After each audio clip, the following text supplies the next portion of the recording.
Assalamualaikum warahmatullahi wabarakatuh.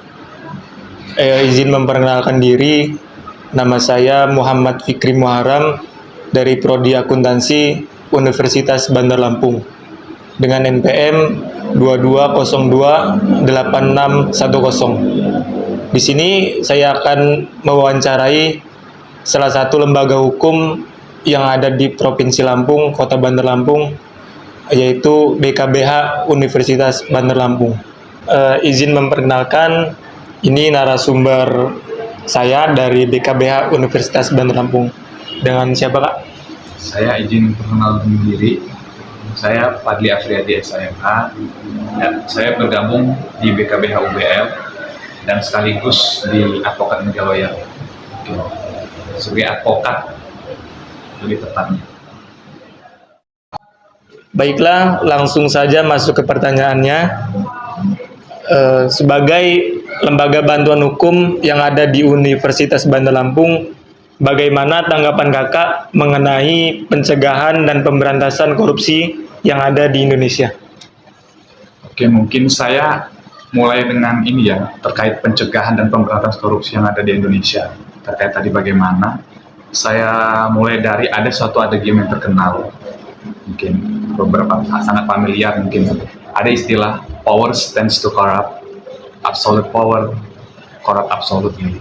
Jadinya lebih tepatnya KPK sebagai lembaga anti rasuah tersebut sudah tepat untuk diciptakan KPK karena tadi trust kepercayaan masyarakat terhadap anggota penegak hukum yang lainnya sudah kurang.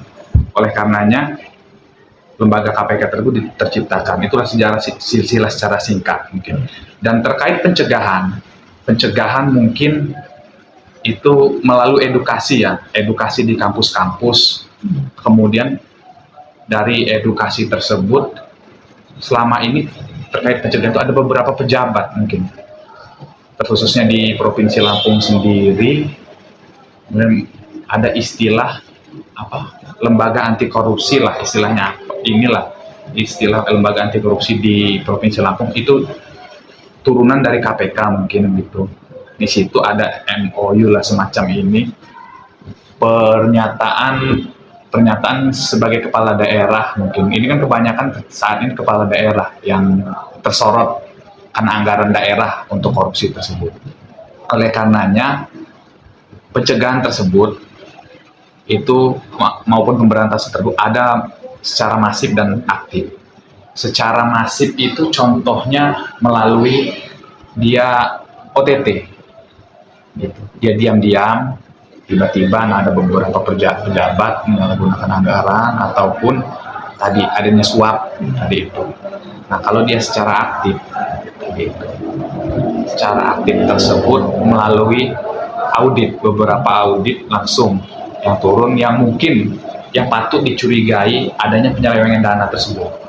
Makanya saya sepakat dalam hal ini KPK sebagai lembaga anti rasuah tersebut diciptakan, dan saya mendukung penuh gitu. Karena penyakit di negeri ini ya termasuk tadi salah penyakit itu adalah korupsi, yang itu yang menyebabkan kemiskinan, keterpurukan dari bangsa ini. Dan juga mungkin narkoba, kemudian yang bisa merusak pola pikir. Kalau narkoba dan korupsi itu anggaran tadi yang seharusnya anggaran ditempatkan tempat yang semestinya, dan dia malah bukan tempat yang semestinya. Nah, makanya ada istilah tadi itu power tends to corrupt, absolute power corrupt absolutely tersebut gitu. Harus ada pengawas apapun itu. Apapun kekuasaan itu, pasti setiap orang yang memegang kekuasaan patut diduga pasti dia akan korup. Tanpa adanya unsur pengawasan pasti korup. Saya yakin itu. Mungkin itu beberapa ini kutipan singkat itu dari saya terkait korupsi. Mudah-mudahan dapat bermanfaat lah buat ini lembaga korupsi ke depannya gitu. Baik itu pengawasan maupun pemberantasannya. Dan saya sangat mengapresiasi juga baik lembaga KPK gitu, selama ini ada beberapa terusnya di Lampung kepala daerah yang tertangkap tangan OTT gitu. dengan secara masif tadi adanya sadar segala macam. Saya sangat mendukung peran-peran tersebut.